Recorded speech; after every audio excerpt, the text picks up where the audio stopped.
본 방송에서 제공하는 투자 정보는 투자 판단에 대한 조언입니다. 방송에서 제공하는 주식의 가치, 가격 상승 및 가격 하락에 대해서는 방송사에서 보장하지 않습니다. 안녕하세요. 오늘장 내일장의 권민정입니다. 오늘 우리 증시 장중 보합권에서 등락을 오가는 모습 보여주고 있습니다. 현재 코스피의 상황 0.23% 하락을 하면서 2213포인트 선에서 지나가고 있는 상황이고요. 코스닥은 0.5% 하락세 676포인트 선에서 지나가고 있습니다. 이 국내 증시 오늘 흐름은 이 보합권에서 장중 등락 계속되면서 지나가고 있는 상황인데요. 미국의 고용 지표가 견조하다는 흐름 속에서 경기 침체에 대한 우려는 다소 완화되는 상황입니다. 현재 통화정책 이슈들이 더욱 예민하게 움직이고 있는 상황인데요. 달러가 강세를 보이고 미국의 장단기 금리도 견조한 모습을 보이면서 원달러 환율 1,438원까지 상승했습니다.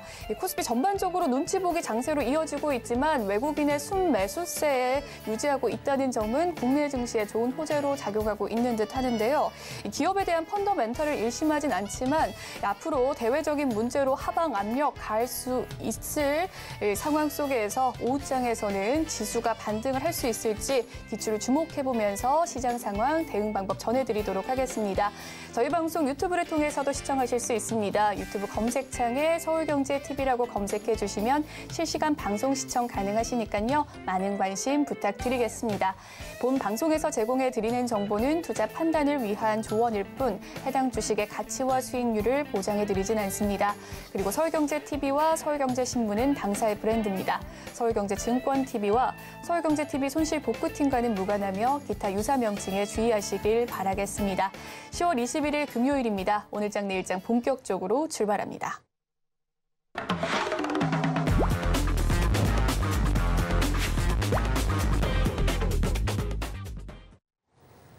이 시각 보도본부 시간입니다. 오늘은 이지영 기자와 함께합니다. 어서 오세요. 안녕하세요. 네, 그러면 오늘은 어떤 헤드라인 들고 오셨을지 화면으로 살펴보겠습니다.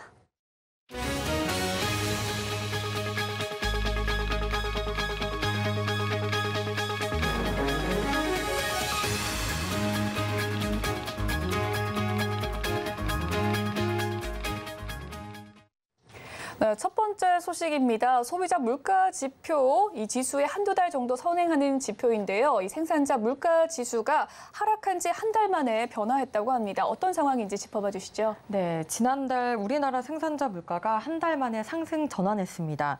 국제 유가 하락에도 지난달 원달러 환율이 1,400원 가까이 급등하자 금속 제품을 중심으로 공산품 가격이 올랐기 때문입니다. 소비자 물가의 선행 지표인 생산자 물가가 상승하면서 10월 물가도 5%대의 높은 수준을 유지할 것으로 예상됩니다. 생산자 물가 지수는 국내 생산자가 국내 시장에 공급하는 상품과 서비스의 가격 변동을 측정하는 통계로 소비자 물가와 약 한 달간의 시차를 두고 나타납니다. 한국은행은 오늘 발표한 2022년 9월 생산자 물가 지수에 따르면 지난달 생산자 물가 지수는 120.16으로 0.2% 상승했습니다. 지난 8월 하락 전환한 지 한 달 만에 다시 상승세로 전환한 겁니다. 네, 이렇게 생산자 물가 지수가 다시금 오른 이유는 무엇인가요? 네, 먼저 도시가스 요금 인상으로 전력, 가스, 수도 및 폐기물이 오른 데다가 또 공산품이 국제유가 하락에도 불구하고 태풍 피해로 인한 생산 차질 또 환율 상승의 영향으로 올랐기 때문으로 풀이합니다. 지난달 생산자 물가가 상승 전환하면서 10월 소비자 물가 상승률도 5%대의 높은 수준을 기록할 것으로 가능성이 높아졌습니다. 상승한 품목을 한번 살펴보면요. 지난달 생산자 물가 지수 중 공산품은 전월 대비 0.1% 상승했습니다. 이 가운데 1차 금속 제품은 1%, 음식료품은 0.7% 올랐습니다. 반면 국제유가의 영향을 크게 받는 석탄 및 석유 제품은 1.6% 내렸습니다. 전력가스, 수도 및 폐기물은 도시가스를 중심으로 전월 대비 2.5% 상승했고요. 또 서비스의 경우 운송 서비스, 금융 및 보험 서비스 등이 내리면서 전월 대비 0.2% 하락했습니다. 농림수산품은 축산물이 하락했으나 또 농산물과 수산물이 올라서 전월 대비 0.1% 상승했습니다. 생산자 물가지수의 수출 물가를 포함한 총 산출물 물가지수는 공산품과 전력, 가스, 수도 및 폐기물을 중심으로 전월 대비 0.8% 상승했습니다. 네, 첫 번째 소식 생산자 물가지수의 상승 전환 소식 들어봤고요. 다음 소식 넘어가 보도록 하겠습니다. 서울 아파트 매수 심리가 계속해서 떨어지고 있습니다. 특정 지역의 매수 심리가 역대 최저 수준을 기록했다고 하는데 어떤 지역일까요? 네, 서울 노도광 지역의 서울 아파트 매매 수급 지수는 역대 최저치인 것으로 나타났습니다. 지난주 한국은행이 빅스텝을 강행하면서 중저가 아파트가 몰려있는 노도광 아파트가 직격탄을 맞은 건데요. 한국부동산원에 따르면 이번 주 서울 아파트 매매 수급 지수는 76으로 지난주에 이어 0.9포인트 떨어진 건데요. 이는 24주째 하락세를 이어가고 있는 겁니다. 매매 수급 지수는 기준선인 100 아래로 내려갈수록 집을 사려는 사람보다 팔려는 사람들이 많다는 뜻입니다. 수급 지수는 해당 기간의 상대 비교지만 또 단순 수치로만 볼 때는 2019년 6월 둘째 주 조사 이후 3년 4개월 만에 가장 낮은 수준입니다. 특히 노도광 수급 지수는 70선이 붕괴됐습니다. 지난주 70.4를 기록했었는데요. 이번 주에는 더 떨어진 69.8로 나타난 겁니다. 이는 한국부동산원이 관련 집계를 시작한 2012년 이후 가장 낮은 수준입니다. 업계에서는 강북 지역 집값이 두드러지게 떨어지는 이유로 금리 인상과 대출 규제를 꼽았습니다. 네, 금리 인상과 대출 규제로 인해서 강북 지역 집값이 크게 떨어지는 상황인데 이 노도광 지역 말고 다른 지역 상황은 어떻습니까? 네, 은평, 서대문, 마포구 등이 있는 서부권은 동부권보다도 더 낮은 68.7을 기록하며 역시 지수 70선이 깨졌습니다. 용산, 종로구 등이 있는 도심권도 이번 주 매매 수급 지수가 70.3을 기록하며 70선 붕괴를 눈앞에 두고 있습니다. 강남 4구가 있는 동남권은 지난주 81.5에서 이번 주 80.5로, 또 영등포, 양천, 강서, 동작구 등이 있는 서남권은 84.2에서 83.2로 각각 하락했습니다. 네, 부동산 소식 살펴봤습니다. 마지막 소식입니다. 대형마트와 중소 슈퍼마켓의 이 가격 경쟁 이야기는 예전부터 계속돼 왔던 이야기인데요. 이와 관련해서 새로운 주장이 나왔다고요? 네, 맞습니다. 대형마트와 중소 슈퍼마켓의 소비자 이용 패턴이 달라서 또 경쟁 정도가 낮다는 주장이 나온 건데요. 전국경쟁연합회 산하 한국경제연구원이 오늘 정회상 강원대 교수에게 의뢰한 대형마트와 중소 슈퍼마켓 간 경쟁 관계 보고서를 통해서 이같이 밝혔습니다. 보고서는 2021년 1월에서 12월 서울시 소재 유통업체에서 판매하고 있는 32개 제품의 가격 자료 등을 분석했습니다. 한 유통업체에서 가격이 오르거나 내렸을 때 특정 유통업체에서 어떤 가격 대응이 있었는지를 확인한 건데요. 분석 결과 32개 제품 중 24개 제품이 대형마트끼리 또 중소 슈퍼마켓끼리 가격 경쟁을 하는 것으로 나타났습니다. 이는 24개 제품이 같은 규모의 유통업체 간 대체제 관계에 있다는 것을 의미합니다. 26개 제품에 대해서는 대형마트와 중소 슈퍼마켓이 경쟁 관계에 있지 않다는 것을 뜻합니다.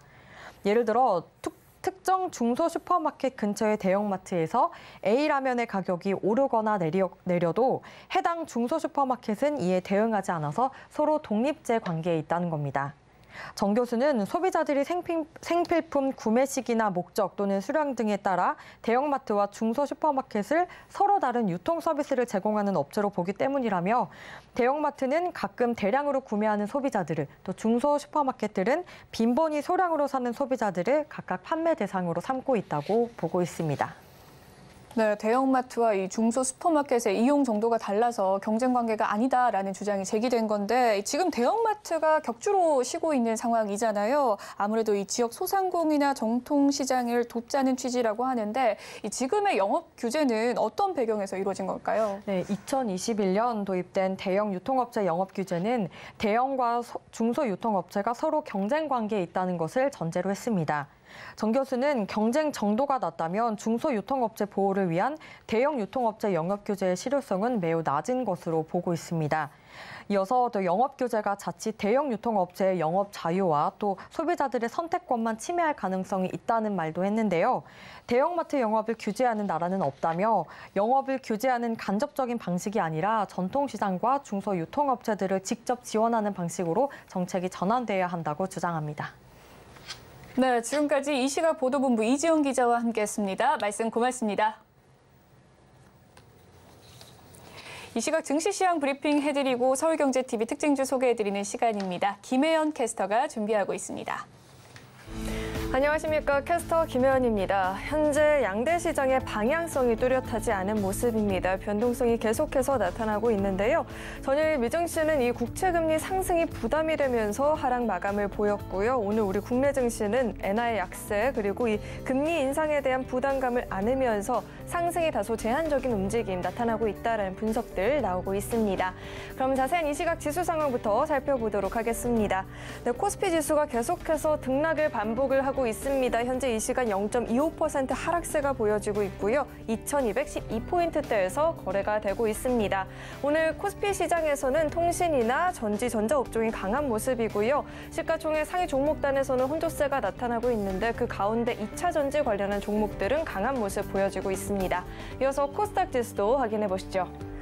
네, 마찬가지로 등락을 반복을 하고 있는데요. 현재는 하락폭을 또 확대하고 있는 모습이 나타나고 있습니다. 0.63% 내린 676포인트대에서 거래가 되고 있습니다. 오늘 코스닥 시장에서는 호실적인 전망이 되는 기업들이 강한 모습 보이고 있고요. 반면에 제약주나 화학주들은 약세를 기록하고 있습니다. 이어서 수급도 확인해 보시죠. 네, 외국인들이 하루 만에 매수로 돌아와준 모습입니다. 현재 163억 원 매수세가 보여지고 있고요. 개인과 기관은 각각 장중에 매도 전환을 했습니다. 개인이 58억 원, 기관은 222억 원 매도세 보여지고 있습니다. 이어서 코스닥 수급도 확인해 보시죠. 양 매도가 2거래일 연속 이어지고 있습니다. 매도폭도 장중에 계속해서 확대가 되고 있는 모습인데요. 기관은 321억 원, 외국인은 917억 원 매도 우위 보여지고 있습니다. 이어서 오늘장 상승하는 업종 테마 살펴보도록 하겠습니다. 2차 전지 관련주들이 오늘장 강한 모습을 나타내주고 있습니다. 2차 전지 관련주들은 실적의 호조 그리고 최근에 이 태조 이방원이라는 관심 테마로 묶이면서 상승세를 나타냈었죠. 또 대표 기업들의 호실적 전망도 주가에는 긍정적인 영향을 주고 있다는 이야기가 나오고 있습니다. LG 에너지 솔루션은 3분기 호실적 발표가 있었고요. 포스코 케미칼은 아직 확정 실적을 발표하진 않았지만 호실적이 점쳐지고 있습니다. 에코프로비엠도 증가세를 보일 것으로 전망이 되고 있고요. 이 같은 상황 속에서 오늘 또 삼성 SDI와 에코프로비엠에 공동 출자한 이 에코프로 EM의 양극재 생산 공장의 설립 소식도 주가에 좋은 영향을 주고 있다는 분석들 나오고 있습니다. 에코프로비엠이 현재 3%가 넘는 상승세를 보이고 있고요. WCP가 11%대 급등세, 신흥 SEC도 12%가 넘는 오름폭을 보이고 있습니다. 이어서 하락한 업종 테마도 살펴보도록 하겠습니다. 네, 건설주가 다소 부진한 모습이 나타나고 있습니다. 이번 한 달간 주요 건설주들의 평균 주가 하락률이 14%를 넘어가고 있다고 합니다. 또 같은 기간 코스피 200 건설지수도 4%대 하락폭을 보였다고 하는데요. 이 같은 주가 하락 배경에는 금리 인상으로 인한 부동산 시장의 침체에 영향이 있다고 합니다. 또 최근에 불거진 레고랜드 사태로 인한 대출 자체가 현재 어려워서 자금 조달도 어려운 상황이라고 하고요. 시행사 보증 등 이 부동산 사업 진행에 차질이 생길 수 있을 것이란 우려의 목소리가 커지게 되면서 이렇게 흐름이 좋지 못한 상황이 나타나고 있습니다. 현대건설과 GS건설, 대우건설 모두 5%대 낙폭을 보이고 있고요. DLENC도 4% 넘는 하락폭을 보이고 있습니다. 네, 이어서 증시 탑10 확인해 보도록 하겠습니다. 삼성전자가 오늘 소폭이지만 강세를 보이고 있습니다. TSMC의 양산 연기 소식에 반사이익에 대한 기대감이 커졌다라고 하죠. 네이버와 카카오는 오늘장 흐름이 엇갈리고 있는데요. 카카오는 경찰이 이번 먹통 사태를 두고 SK CNC의 데이터 센터 압수수색을 진행한다라고 하는데 상승세를 보이고 있고요. 반면 네이버는 뉴스 보수 편향 보도를 한 MBC에 일부 승소를 했지만 주가는 낙폭을 보이고 있습니다. 네, 이어서 서울경제가 뽑은 특징주도 확인해 보겠습니다. 무림페이퍼는 정부의 플라스틱 규제 강화 소식에 대체 종이 플라스틱을 제조하고 있기 때문에 관심을 받고 있고요. 경동인베스트는 2거래일 연속 상한가에 진입을 하고 있는 모습입니다. 삼양식품은 이 라면값 인상 소식에 기대감이 커지면서 강한 모습이 나타나고 있습니다. 네, 그럼 먼저 한국조선해양부터 살펴보도록 하겠습니다. 네, 조선주들이 장중에 낙폭을 계속해서 확대를 하고 있는 모습입니다. 가장 큰 변수로 꼽히는 이 국제유가가 전일 상승세를 보이게 되면서 이 유가 흐름에 촉각을 세우고 있다는 분석들 나오고 있는데요. 현재는 2%대 낙폭을 보이고 있습니다. 이어서 살펴볼 종목으로는 큐로홀딩스가 있습니다. 장 초반부터 강한 모습을 나타냈었죠. 현재는 탄력이 다소 둔화는 된 모습인데요. 스튜디오 드래곤과 함께 드라마 스틸러 제작 계약을 체결한다라는 소식 전해지면서 힘을 받고 있습니다. 현재도 3.96% 강세 보여지고 있고요. 마지막으로 SPC 삼립 살펴보도록 하겠습니다. 네, 앞서 15일에 20대 여성 근로자가 근무 중에 기계에 끼어서 숨지는 사고가 발생을 했습니다. 이에 따라 오늘 대국민 사과를 진행하고 재발 방지 대책을 발표해서 안전에 보다 힘을 쓰겠다 라고 이야기는 했지만 주가는 회복세를 보이지 못하고 있는 모습입니다. 현재도 1%대 하락폭을 보이고 있습니다. 네, 지금까지 증시탑10 확인해봤습니다.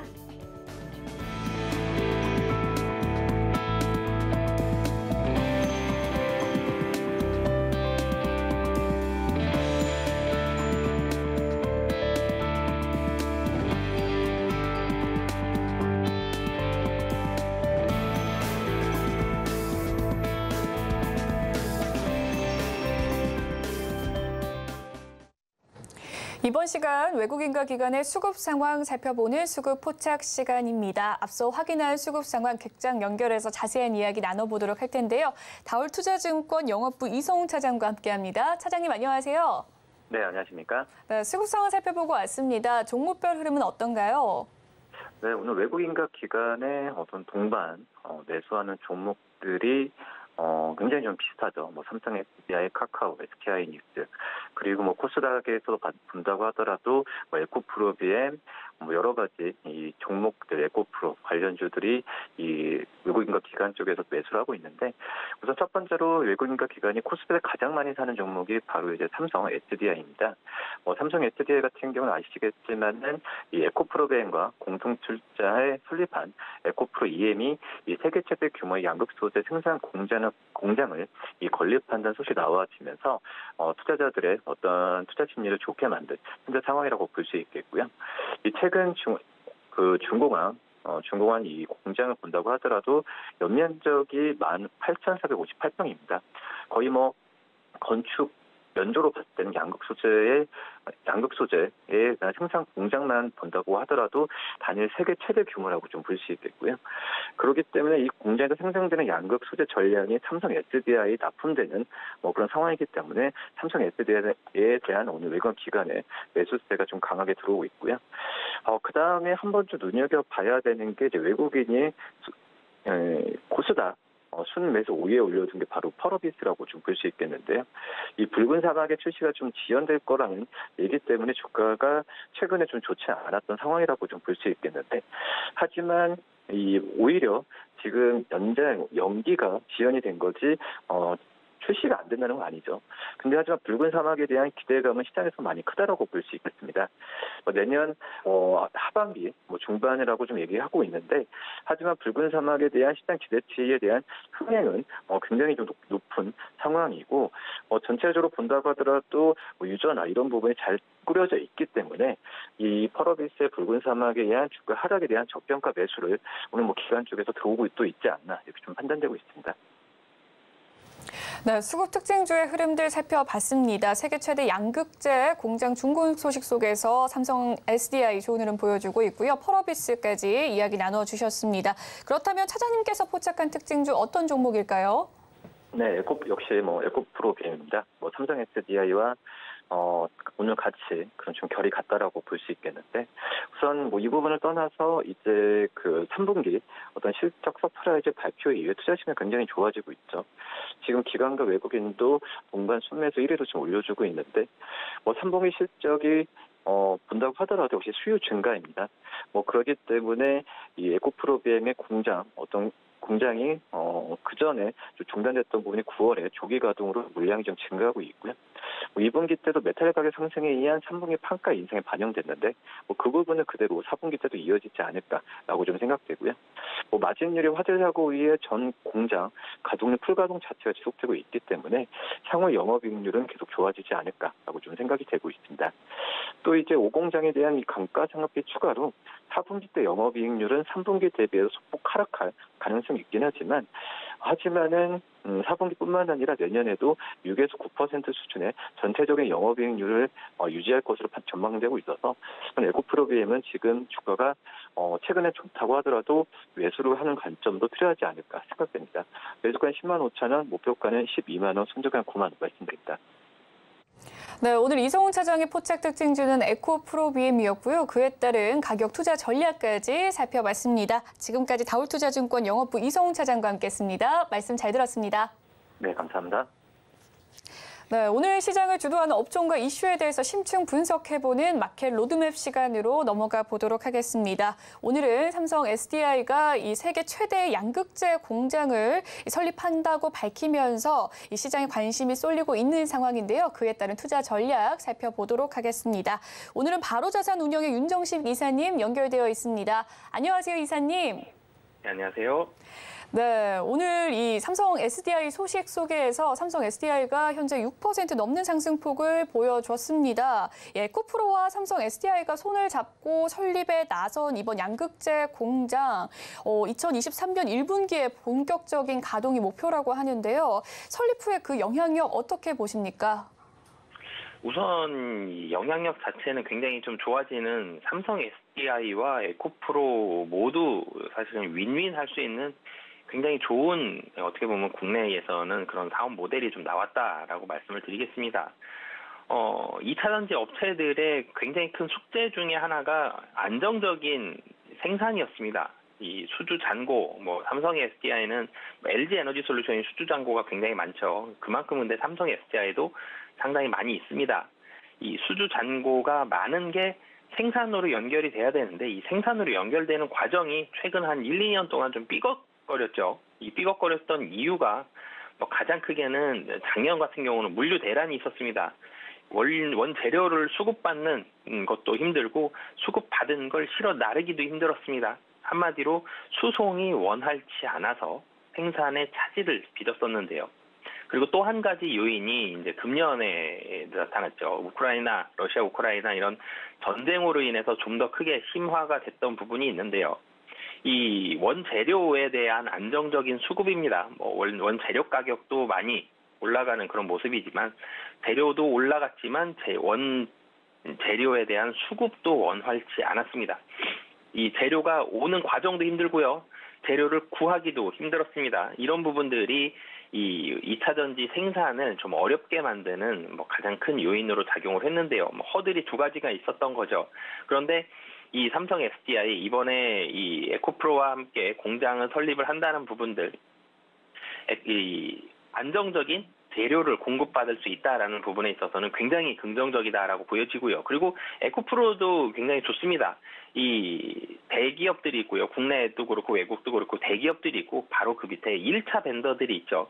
1차 벤더든 2차 벤더들, 이 벤더들의 이 가장 큰 고민은 안정적인 매출과 이익입니다. 벤더들이 가장 고민하는 부분이 새로 입찰받아야 되는 게 자주 발생하거나 그리고 새로 입찰받으면서 매출액도 영향이 있겠지만 입찰에 대해서 성공을 하더라도 마진율이 바뀌면서 영업이익단에서 달라지는 모습들이 나온다. 이런 부분들이 나오면 2차 전지는 이 실적이 좀 들쭉날쭉할 수가 있기 때문에 이게 이 벤더들의 가장 큰 숙제였거든요. 그런데 이 삼성 SDI와 합작 공장을 설립하고 여기서 생산되는 걸 모두 다 삼성 SDI에서 소비를 한다. 이렇게 되면 이 벤더의 가장 큰 고민이었던 이 자기가 납품하는 이 모회사는 아니죠. 자기가 납품하는 이 납품처에 대한 리스크가 굉장히 많이 줄어들었다라고 보여지거든요. 그렇기 때문에 삼성 SDI 같은 경우는 재료 수급에 대해서의 안정성을 확보했다. 에코프로 같은 경우는 납품에 대한 숙제를 해결하고 그리고 캐파도 커지죠. 생산에 대해서 생산량을 늘릴 수 있다. 이런 긍정적인 부분들이 발생하면서 서로 윈윈할 수 있는 그렇기 때문에 두 회사 모두 주가가 상승하는 이런 좋은 모습이 나타나고 있는데요. 그렇기 때문에 안정적인 생산이 된다. 이게 가장 1번으로 좋다라고 보시면 되겠고요. 그리고 삼성 SDI도 긍정적입니다. 이 에코프로에서 생산되는 생산되는 부분을 가지고 삼성 SDI가 안정적인 이 재료를 공급받는다, 이 설비를 공급받는다라고 했을 때 삼성 SDI 지금 고객사가 대표적으로는 BMW랑 아우디인데 그 외의 고객사들도 삼성 SDI를 바라보는 시각이 좋아지겠죠. 이 2차전지 이 배터리 제조 회사는 안정적인 생산이 되겠구나라는 부분들이 있기 때문에 향후에 이건 또 좀 길게 봤을 때죠.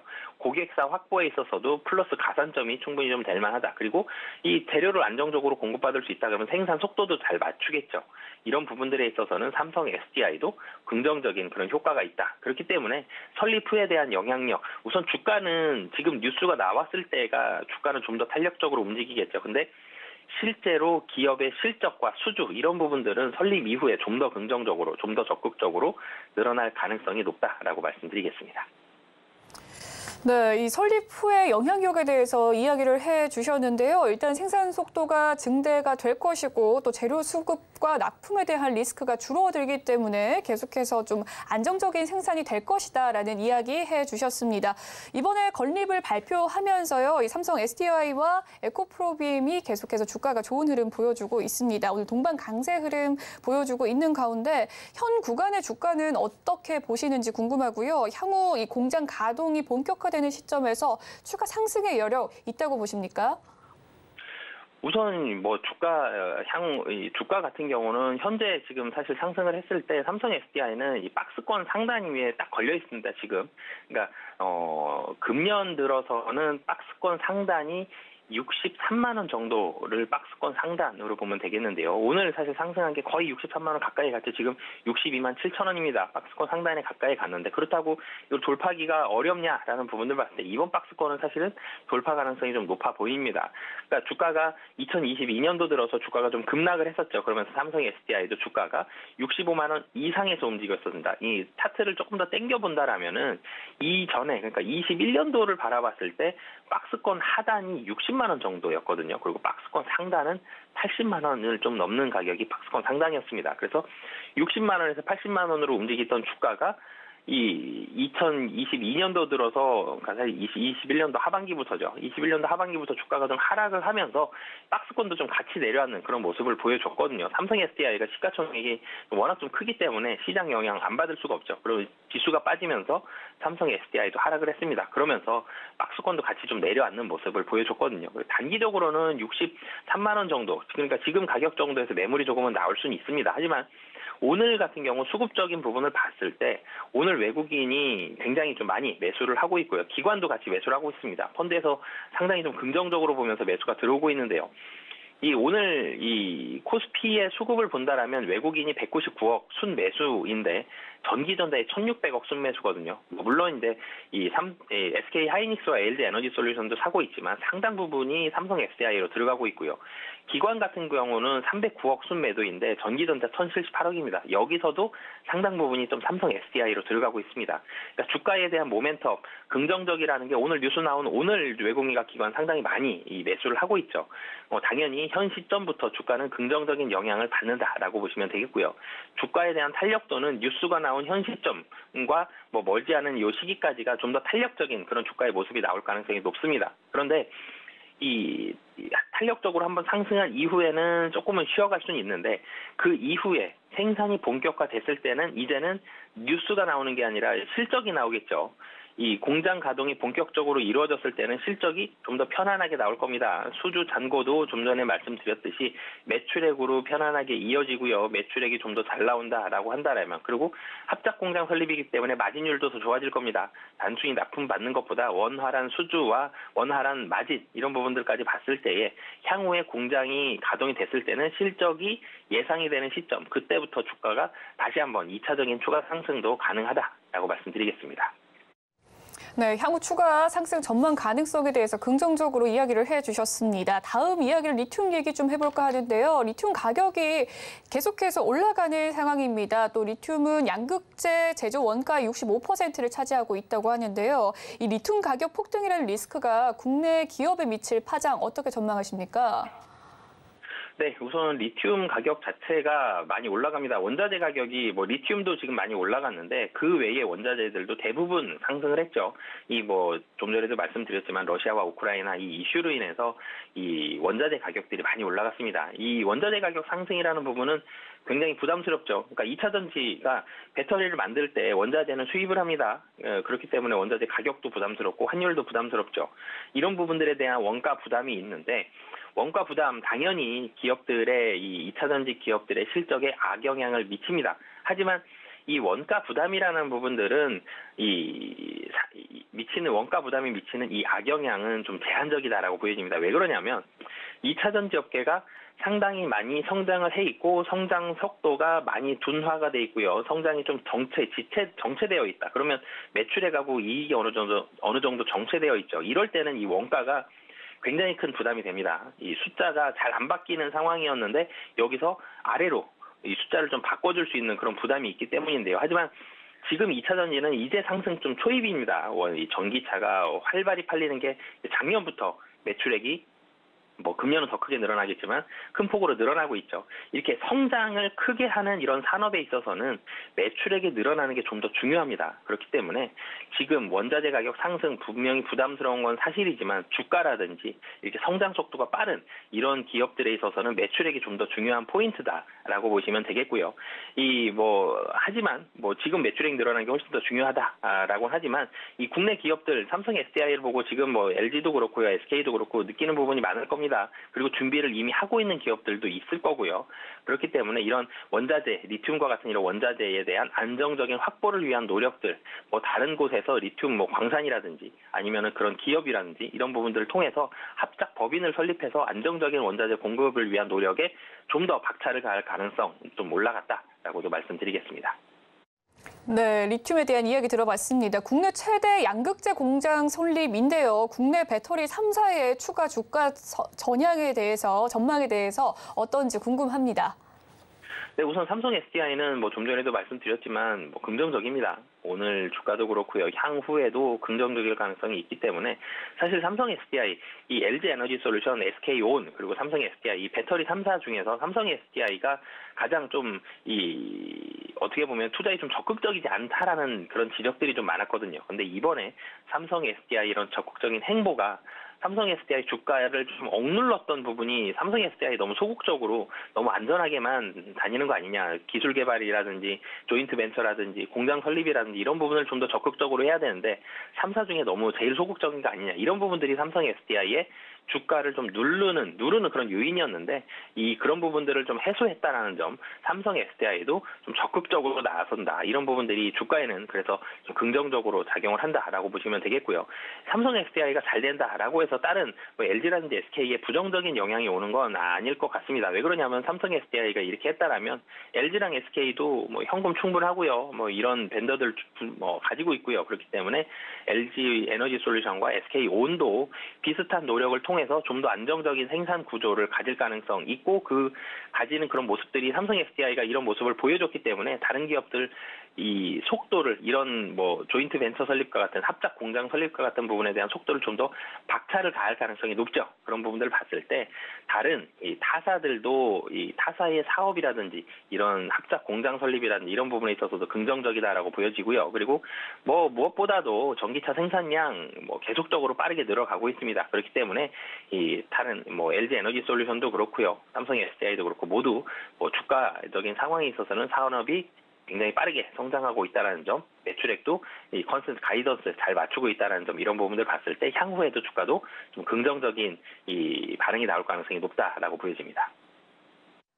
네, 지금까지 마켓 로드맵 바로자산 운영의 윤정식 이사와 함께했습니다. 말씀 고맙습니다. 네, 감사합니다.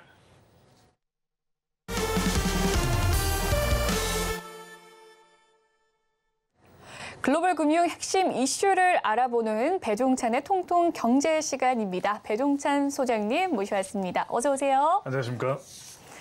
네, 영준의 이 고강도 긴축 예. 계속해서 이어지면서 또 침체 우려가 지속 제기되고 있습니다. 어제는 아시아 증시가 좀 하락하는 흐름이었고요. 또 최근에 테슬라 실적 발표 굉장히 안 좋았는데 이 기업 실적이 좀 더욱더 부담감으로 작용하게 되지 않을지 궁금합니다. 실적 시즌 국내외 증시의 주요 흐름 어떻게 보셨을까요? 그렇죠. 지금 우리는 세 글자예요.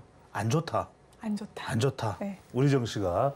근데 여러분들이 냉정하게 우리가 분석을 하는 것이 필요합니다. 그런데 가만히 생각을 해보면 지난해 우리가 또 분석을 할 때 올해 또 초분석을 할 때 또 올해 5월, 6월 이렇게 분석을 할 때 어떻게 분석했는지 좀 복기를 해보자고요. 왜냐하면은 올 연초에는 그런 이야기를 해서 연초 좀 어려웠죠. 그죠? 네. 기억나실 거예요. 그래서 연초 좀 어려울 때 우리가 올해는 2022년은 좀 하상, 그러니까 상저 하고로 갈 것이다. 그 기억나실 거예요. 네. 왜냐하면은 지금 상은 좋을 수가 없는 것이 러시아, 우크라이나 전쟁 터져버렸거든요. 근데 그 당시에 제가 지금 기억이 나는 게 아마 여러분들이 뭐 방송 다시 보기를 하면 금방 제가 제대로 말을 했는지 진실인지 아닌지 들통나니까 저는 러시아, 우크라이나 전쟁이 일어난다고 봤어요. 왜 그러냐면 그때 많은 사람이 심지어는 우크라이나 대사를 지냈던 분도 전쟁 안 일어난다. 외교로 해결되고 천만의 말씀. 저는 지금 어떤 상황이냐면 공급망 차질이 빚어지는 시대에는 어떤 현상이 일어나요? 자국 우선주의입니다. 인플레이션이 일어날 때는 어떻게 됩니까? 자국 우선주의예요. 자, 기억나실 것이 뭐냐면 2차 대전이 있기 직전에 어떤 일이 벌어졌냐면 일종의 인플레이션이죠. 공황이 벌어졌잖아요.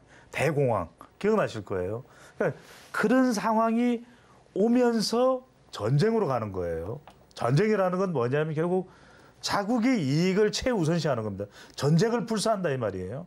그러니까 지금은 우리가 생각했던 것 이상의 상황이 벌어진 겁니다. 첫 번째 지표가 안 좋아요. 인플레이션이에요.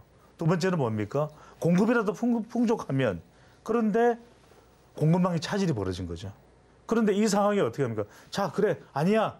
우리가 이럴 때일수록 정신 바짝 차려서 다 도와줘야 돼. 서로 협력을 해야 돼. 협력이 일어납니까? 안 일어나죠. 왜? 러시아와 유럽이 사실상 충돌을 하고 있죠. 그다음에 미국과 중국이 충돌하죠. 이 상황은 안 좋은 거예요. 우리가 생각했던 것보다 더 안 좋아지는 상황이라서 상저, 하, 저저가 돼버린 거예요. 이 상황을 여러분들이 잘 분석을 하고 계셔야 됩니다. 뭐냐면 우리가 그냥 일부 지표만 보면서 아니 우리가 방송 나와서 경제 분석하고 주가 전망하면서 부정적인 이야기를 해봐요. 시청자들이 누가 좋아하겠어요? 뭐 좀 안 좋아. 지금이 6월 달인데 9월부터는 더 안 좋아져요. 그럼 누가 좋아요? 그러니까 우리 희망적인 이야기를 합니다. 근데 무슨 이야기냐?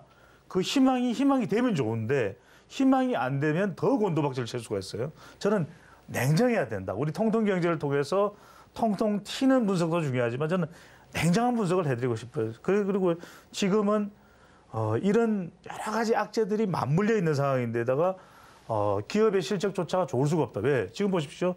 일본도 엔저를 한다. 일본이 왜 엔저를 합니까? 일본이 왜 엔저를 해요? 일본이 아베가 돈을 그냥 무작정 풀어라. 돈을 풀면은 일본 경제는 수출 경제이기 때문에 그래도 우리는 수출은 나을 거다. 아시아에서 중국과 한국과 경쟁하다 보면 우리가 이 등살에 못 베길 텐데 엔저로만 일관되면 우리 경제는 그래도 일본은 살아남을 수가 있다 생각해서 무작정 돈을 푼 거예요. 지금도 엔저로 가는 것이거든요. 그러니까 이게 보면은 글로벌 경제의 협력을 생각하지 않고 있는 지금 상황은 좋을 수가 없다. 안 좋아지는 상황이 돼버렸다 이러고 그러죠.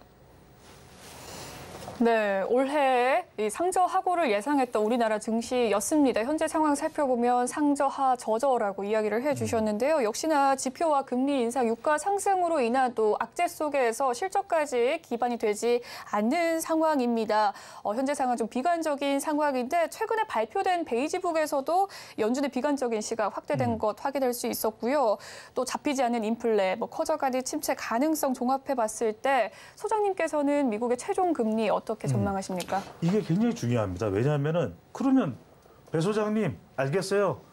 올해 말까지는 어렵다는 거잖아요. 내년은요라고 물어보실 수밖에 없어요. 이걸 우리가 잘 예측을 해야 됩니다. 그러면 내년 상반기까지는 어려울 수밖에 없다.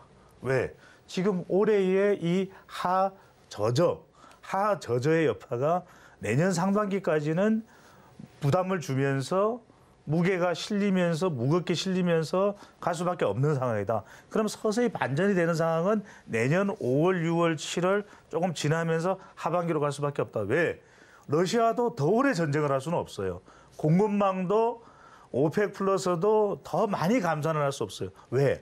지금 사우디가 이 완전히 재생에너지만으로 친환경만으로 작동되는 대규모 주거단지를 건설하려고 하는 거 여러분들 이야기를 했어요. 여기 우리 기업도 참여 가능성이 있습니다. 알고 있죠, 그죠? 네. 여기에 중국이 대대적으로 전면적으로 참여를 하면서 중국과 사우디의 밀착 관계가 이제 만들어질 수가 있는데 사우디가 그러면 그 돈을 개발 비용을 뭘로 대느냐?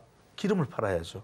그러면 기름을 내년부터는 더 생산할 수밖에 없어. 그러면 내년에는 유가가 천정부지로 더 올라갈 수도 없고 이제는 각 국가들이 미국도 그렇고 유럽도 그렇고 우리도 그렇고 탄소 중립의 재생에너지 쪽으로 서서히 움직인단 말이에요. 그러면 유가에 대한 영향력은 조금 줄어들게 되고 미국도 계속 긴축을 해서 강달러로 할 수 있느냐? 그게 아니야. 그러면은 지금 일단은 자이언트 스텝을 한 두세 번 더 밟으면서 폴 볼커의 그 암흑 시대로 안 돌아가겠다는 것이거든요. 여러분들 뭐냐? 70년대에 그 인플레이션이 고도화될 때 폴 볼커 전 미국 연준 의장이 4%, 5% 정말 이거는 울트라 스텝을 밟아버린 거예요. 그렇게 되니까 미국 경제가 까당한 것을 80년대 중반에 레이거노믹스로 막아버렸단 말이에요. 그걸 여러분들이 아실 텐데 그런 상황으로 돌아가지 않겠다. 이런 이야기는 뭐냐면 적어도 내년 상반기까지는 문을 단단히 잠그겠다. 돈을 안 푼다 이 이야기예요. 그죠? 그러면 지금 나오는 게 FOMC가 1월에 FOMC에서 5.25까지도 상단을 이야기한단 말이에요. 그거는 5.25지만 5.5를 갈 수도 있어요. 이게 중요한 거예요. 그러니까 미국이 1월 이야기를 하는 것은 2, 3월까지도 간다는 이야기고 우리나라의 신흥시장에 미치는 영향은 4, 5, 6월까지도 갈 수 있다. 그러면 내년 하반기에 이 주식시장도 조금씩 풀린다. 이걸 보는 것이 우리가 중요한 거예요. 전쟁도 더 갈 수가 없고 이제는 각국이 경제 회복을 위해서 글로벌 공급망 등 박차를 가하면서 이제 사실 코로나가 내년 정도 되면 사실상 그친다고 봐야 돼요. 전 세계적인 집단 면역이 되기 때문에 더 이상 이제 팬데믹은 아닌 거죠. 말 그대로 코로나 국면에서는 전 세계가 동시에 이제 벗어나는 시점이 내년쯤 된다. 그러면 이제 집중적으로 경제가 조금씩 성장되는 시기가 되는데 여기서 이제 말씀을 드리는 것은 그래서 이 인플레이션 감축에 대한 강한 미국 연준의 의지를 따져본다면 내년 1월에 이 상단이 5.25 내지는 5.5까지도 간다 봐요. 그러면은 그것이 상반기까지는 무겁게 가지만 내년 하반기부터는 우리가 풀릴 것에 대한 대비를 해 나갈 필요가 있는 것이죠. 네, 미국의 경제 비관론이 계속해서 확대되고 있는 가운데 최종 기준금리 전망에 대해서 살펴봤습니다. 일단은 내년 상반기까지 이 흐름이 좀 이어진다라고 이야기를 해주셨고요. 역시나 증시의 반전을 좀 꾀할 수 있는 시기는 5, 6, 7월로 예상을 해주셨습니다. 또한 연준이 인플레 감축 의지가 강한 상황에서 조금 더 금리 인상이 5.5%까지 올라갈 수 있다라는 예측도 해주셨는데요. 이 잡히지 않는 인플레 속에서 중간 선거를 앞두고 있습니다. 바이든 대통령의 고민이 깊어질 것 같은데 특히나 이번 중간 선거를 앞두고 유가나 물가가 또 상당하게 영향력을 끼칠 전망인데요. 일부 전문가들은 과거에 이 중간 선거가 있는 해에는 4분기에 좀 반등이 일어났다라고 이야기를 하고 있는데 이번에도 그런 흐름 이어갈 수 있을까요? 그럴 수도 있고 아닐 수도 있어요. 그런데 왜냐하면 과거에 일단 왜 그랬냐부터 왜 그랬을 것 같아요. 자, 중간 선거가 미국의 중간선거라는 게 뭐예요? 여러분들이 이게 중간선거를 아셔야 돼요. 그러니까 우리가 중간선거 표현을 쓰면서 뭐야 중간이야 뭐야 이게 몰라. 근데 미국 대통령의 임기 중간이에요. 자, 미국 대통령의 선거가 짝수에 있어요. 지난 2020년에 미국 대통령 선거가 있죠. 트럼프냐 바이든이냐 트럼프냐.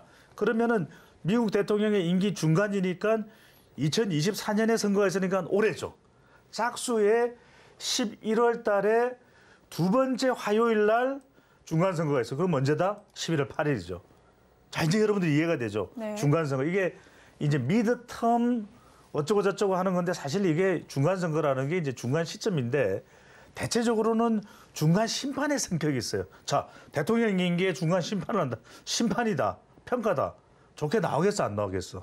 좋게 나와야겠네요. 좋게 안 나오지. 안 나와야 되나요? 역대 대통령에 대해서 보면 우리가 일하는 거 보면은 평가가. 그러니까 역대 미국 중간선거를 보면은 중간선거에서 여당, 그러니까 이번에 여당은 어디예요? 민주당이거든.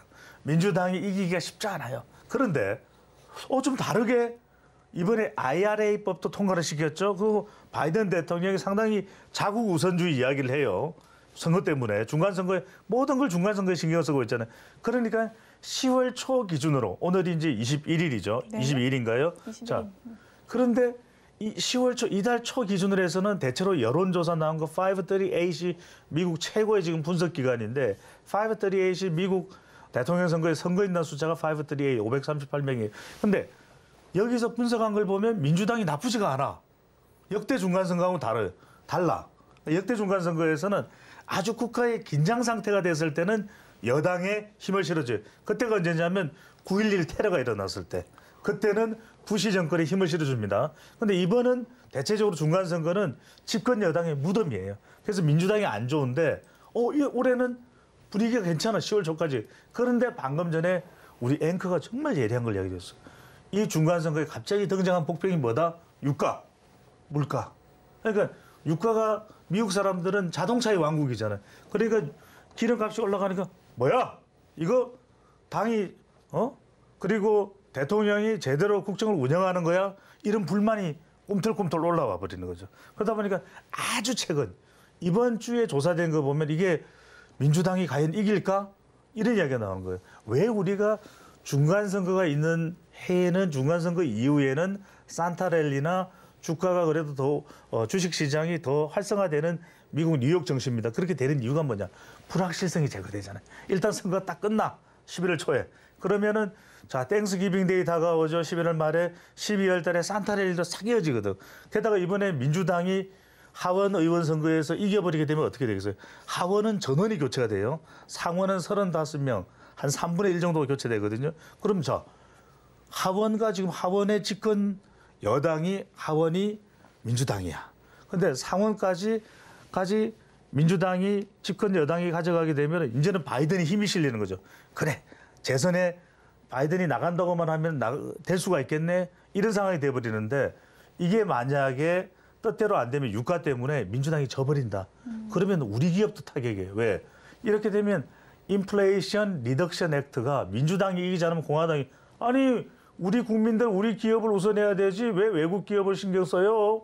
이렇게 해버리는 거예요. 그러면 민주당이 이기지 않으면 상당히 우리 삼성, 전자, 반도체 그리고 바이오, 전기자동차까지도 영향을 줄 수 있는 상황이 돼버릴 수가 있는 거죠.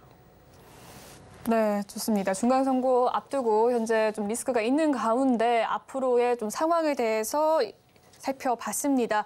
과거에는 이 중간선거 자체로 이후에 조금 더 변곡점이 나타나는 형세였지만 이제는 좀 안심하지 못하는 상황이라고 이야기를 해주셨습니다. 또 민주당이 약세를 보일 경우에 우리나라 기업에도 좀 타격이 일 것이다라는 이야기를 해주셨네요.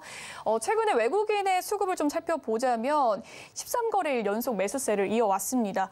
어제죠, 좀 매도를 보였고요. 환율도 오늘 다시 한번 치솟았는데 다음 주 국내 증시 향방 어떻게 예상을 하실까요? 그렇죠. 지금 참 힘들 때예요. 이럴 때는 어딜 콕 집어가지고 우리가 이 주식 좋겠다 이런 이야기를 하기가 쉽지 않아요.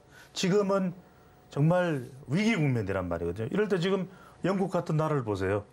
감세 정책을 추진했다가 난간에 부딪히니까 리즈 트러스 총리가 지금 40 며칠 만에 바로 총리직을 사임해버리는 거예요. 이제 차기 이제 총리가 선임될 때까지 맡고 있긴 하겠지만 이렇게 되는 거예요. 영국 불안하죠. 파운드 가치가 하락하죠. 자, 중국도 지금 대출 금리를 좀 내리려고 했다가 금리를 내리면 이제 양적 완화가 되는 거예요. 네. 중국 그렇게 해서 시진핑의 영구집권을 지금 공고하기 위한 중국의 지금 중국 전인대가 이제 그런 역할과 기능을 하기 위해서 올해 작동을 한 거잖아요. 그런데 지금 중국도 이 대출 금리를 내리는 순간 어떻게 됩니까? 지금 위안화의 가치가 하락되고 외국인 투자 자금이 빠져나가 버릴 수 있죠. 지금 우리도 그래 버릴 수 있죠. 지금 우리가 외국인 투자를 잘 보셔야 돼요. 지금 외국인 자금이 어디에 들어오느냐. 저가 매수의 성격도 있지만 그래도 시간이 지나고 내년 후내년에도 괜찮을 만한 그런 뿌리가 잘 내려있는 그런 기업들에 지금 주로 외국인 투자가 이어진단 말이에요. 그걸 잘 보시면 우리도 이렇게 보시면 되겠죠. 자, 최근에 카카오가 한 방 맞았죠. 그다음에 카카오뱅크도 한 방 또 맞을 수 있어요. 그 이야기는 뭐냐? 그래도 지금 금리가 올라가고 있는 상황에서 조금 더 안정적으로 갈 수 있는 쪽은 은행 관련주다. 은행 관련주를 좀 보실 필요가 있고 개별 종목으로 지금 철저히 보실 필요가 있어요. 우리 자꾸 이야기 나오는 게 개별이냐 산업이냐. 아니 지금 안 좋은 상황에서 불확실성과 불안정성이 커지고 있는 상황에서 산업 집단을 본다. 집단을 볼 수가 없어요. 개별로 가야 돼. 각자 도생이에요. 그래서 개별을 보는데 조금 더 공격적일 것 같으면 우리 또 전문가 분석도 있지만 프로 에코비엠 이야기가 결국 2차 전지예요. 결국 2차 전지는 후내년에도 어떻게든 살아날 거고 후내년에도 살아날 거고 미국의 IR법을 우리가 적용을 그래도 받을 수 있는 것이 2차 전지고 친환경이고 탄소 중립이고 수소 경제다. 제가 끊임없이 이야기를 하고 있습니다. 자, 태조 이방원 이야기할 것이 아니라 이제는 탄소 중립과 같이 이 친환경, 기후 대응이 가능하고 많은 정부의 정책적인 지원이 있을 수밖에 없는 그쪽에 우리가 눈을 돌려야 되겠죠. 네, 다음 주에 투자 전략까지 살펴봤습니다. 은행주에 관심을 좀 가지고 2차 전지 관련주들 좀 주의 깊게 살펴보면 좋을 것 같네요. 지금까지 인사이트 K 배종찬 소장님과 함께했습니다. 말씀 잘 들었습니다. 고맙습니다. 본방송에서 제공해드리는 정보는 투자 판단을 위한 조언일 뿐 해당 주식의 가치와 수익률을 보장해드리진 않습니다. 그리고 서울경제TV와 서울경제신문은 당사의 브랜드입니다. 서울경제증권TV와 서울경제TV 손실복구팀과는 무관하며 기타 유사 명칭에 주의하시길 바라겠습니다. 오늘 준비한 소식은 여기까지고요. 저희는 다음 주 이 시간에 다시금 찾아뵙도록 하겠습니다. 시청해주신 여러분 고맙습니다.